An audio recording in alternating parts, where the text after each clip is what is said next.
Жасым 30-ға таяғанда тұрмысқа шықтым. Баспананы жоқ. 2 жылда ипотекаға 2 бөлмелі пәтер аламын деп алдыма мақсат қойдым. Сол аралықта аяғым ауырлады.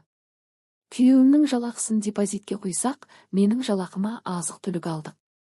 Үнемдесек ақша жиналатынына көзім жетті. Қайнатам 7 ағайында. Бәрі той-томалаққа шақыру хат жібереді. Біз біреуіне барсақ, екеуіне бармаймыз. Өйткені бәріне апара беретін тоянамыз жоқ. Алайда енем бұны түсінгісі келмеді. Бәленшенің тойына неге бармадыңдар? Жаңадан түскен келінің қайда деп сұрағанда, не дерімді білмедім деп ұрсады. Тұсаукесер, бесік той, тілашарғамен бармадым. Ең бірінші үй алуды ойлайтынмын. Ал енем үшін ұлы мен келіннің баспаналы болуы емес, ағайын туысқанның тойы маңызды еді. Біз тойға бармай қалған күні міндетті түрде ұрсады, ағайынмен араласу керек деп лекция оқиды. Дұрыс, ағайыннан қашпаймыз, алда олардың тойы көп қой, барармыз. Тоянадан бөлек тойға бару үшін жаңа көйлек аласың, әсемдік салонына барасың. Әжептеуір ақша жұмсалады. Одан да сол ақшаны баспананың алғашқы жарнасы ретінде жинағаным дұрыс емес пе? Үй күйсіз жүрсек, сол көп ағайын бізге баспана әпермейді ғой. Немесе тапқандарын той-томалаққа барды, әйтпесе осылай пәтерден пәтерге көшіп қаңғырып жүрмесе деп те ешкім жарылғамай. Тойшыл енем бұны түсінбес. Мән бермейін десем де, 2 қабат кезде енемнің сөзі сүйектен ғана өтіп қоймады, жүйкеме тиді. Сонда да мен тойға апаратын тоянаны депозитке сала бердім, яғни той-томалаққа бармадым. Декреттік демалысқа шыққанда берілетін ақшаны да құйып, ипотекаға үй алдық. Өмір адамның жоспарындай бола бермейді екен. Күйеуім жұмысынан шығып қалды. Сондықтан босанғаннан соң мен жұмыс істедім.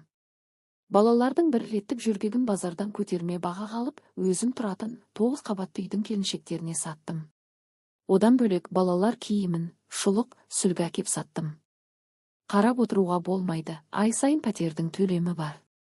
Одан қалса, күн сайын 1-2 рет қоңырау шалып, не істеп жатырсыңдар дейтін, кезекті бір той жиынның шақыру хатын жіберетін енемнің ашуымды келтіретіні бар. Сөйтіп жүріп мен балама дұрыс көңіл бөле алмадым. Балам 1 жастан асқанда қыдырып келген құрбым, әмірді невропатологқа көрсетші, көзге тіке қарамайды, атын атаса мелемейді. Бір түрлі ғой деді. Құрбымның сөзіне ренжіп, онымен ұрсып қалдым. Өйткені балам өзіме сап-сау сияқты.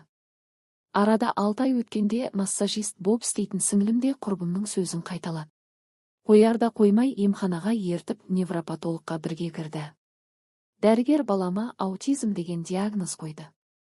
Сенгім келмеді. Ақылы клиникаға апарып тексерттім. Ол жердің дәрігері де аутизм деді. Үйге келе салып интернеттен аталмыш ауру туралы мәлімет іздедім. Бұл сыртқы ортадан оқшауланып, сары уайымға салынған көңіл күймен сипатталатын, психикалық дамудың бұзылуынан болатын ауру түрі екен. Интернеттен аурудың белгілерін оқып отырып, балама мән беріп қарасам, бәрі ұқсайды.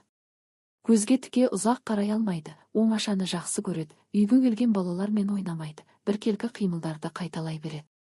Қалайша байқамағамын? Ақша, жұмыс деп жүріп, балама дұрыс қарамаппын. Тамағы тоқ, жүргегі құрғақ болса көңілім тоқ боп жүре беріппін ғой. Өзімді жазғырдым. Дәрігерлерден сұрасам, ең бірінші әйел жүкті кезде стресс алмау керек, күйзеліске түспегені абзал дегенді айтты.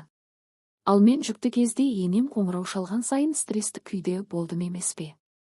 Қазір балам 2 жастан асты. Дәрігерлер емен бірге ананың мейір махаббаты балаға өте қажет дейді. Баламмен көп уақыт өткізуім керек екен. Баланың денсаулығынан артық еш нәрсе жоқ екенін түсіндім.